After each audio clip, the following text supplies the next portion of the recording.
Ikasturte hasieran, Hezkuntza Sailak gabeziaz beteriko ordezkagunea jarri zuen martxan. Ikasgeletan irakasleak faltan izan ziren urrira arte. Kurtso hasieratik asko izan dira negoziazio mailetan edo taldebiko bileretan landu nahi izan ditugun gaiak.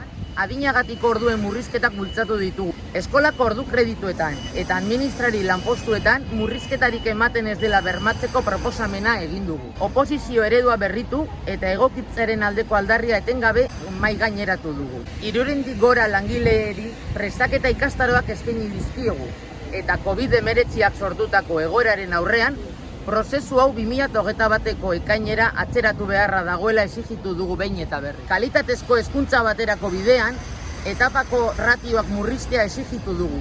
Egoera honetan, Lakuak eta EAJak Confebasken aldeko jarrera argia agertu dute. Euren interesei men eginez eta langileen ordezkariak alde batera utzita. Irakaslek etxerik lanean jarraitu arren, ordezkagunea itxi eta behin martxan jarritakoan ere, ez dituzte ordezkapen guztiak bete. Uda kobratu ahal izateko egun kopurua ere ez dute egoerara egokitu. Axola gabe urratu du Hezkuntza Sailak ikasle guztien ikaste eskubidea. Inposatu duen egonkortasun agindua aplikatu ahal izateko, 11 esku egitasmoa, euskara barnetegiak, ospitaleko eta etxeko hezkuntza arreta, eta irale bezalako zerbitzu eginkizunak bertan bera utzi ditu. Murrizketa hauen aurrean, labetik erantzun sendo baten premiazko beharra ikusten dugu. Irale ikastaroak murriztuz ez dira soilik lanpostuak desagertarazten. Euskarak behar duen aitortza eta bultzada ere jokoan dago. Bereziki larria iruditzen zaigu ere, krisiaren faktura jantoki zerbitzua murriztuz ordaintzea planteatzea Lakuak. Jakitun gara, familia askorentzat ezinbesteko bidelaguna dela jantokia eguneko otorduak duin bete ahal izateko. Hezkuntza Sailak ez du ratioak egokitzeko asmorik, nahiz eta ikasleen beharrak inoiz baino handiagoak izan. Ez dugu gure bide horria ahaztu. Era ekarri eta auspotuz eskolae bezalako programak, eta horren erakusgarri atera dugun sexu heziketarako gida.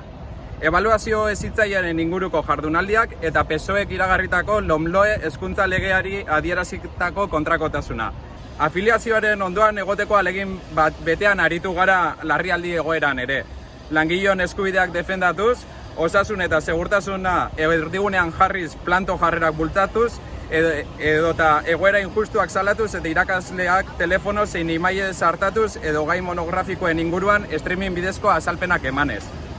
2021 ikasturteari begira, irailean ikasleen premia askori erantzun beharko diegu. Ikasleen behar emozional zein pedagogikoetara egokitzeko inoiz baino beharrezkoagoa da kurrikulumak eta metodologiak moldatzea.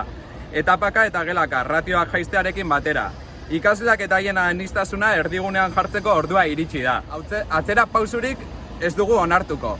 Langileen eskubideak eta ikasleen beharrak defendatuz eta euskararen aurkako erasoen aurrean borrokatuz jarraituko dugu. Datorkigun udazkeen beroaren aurrean, udan arnasa hartu eta indarrak hartu beharko ditugu. Izan ere, Euskal Eskola Publiko, feminista, laiko, justo, doako, sostengarri, komunitarioa iruten jarraitzeko.